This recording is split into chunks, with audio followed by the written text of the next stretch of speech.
नमस्कार। भोजपुरिया helpers YouTube channel में आपका बहुत बहुत स्वागत है। तो आज हम बात करने वाले हैं पवन सिंह के बारे में। तो पवन सिंह का एक और वीडियो को सॉन्ग रिलीज हो चुका है, जिस गाने का नाम है मोहब्बत अब बेचाता। इस गाने को पावर स्टार पवन सिंह ने गाया है और गाने को अर्जुन अकेला ने लिखा है और म्यूज़िक को छोटे बाबा ने दिया है।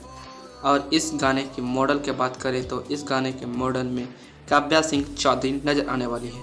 अगर आप इस वीडियो को देखना चाहते हैं तो सारेगामा हम भोजपुरी के ऑफिशियल यूट्यूब चैनल पर जाके देख सकते हैं, नहीं तो आप हमारी वीडियो के डिस्क्रिप्शन को चेक करें, वहाँ पे ऊपर में आपको वीडियो का लिंक मिल जाएगा, वहाँ से भी आप इस गाने को देख सकते हैं।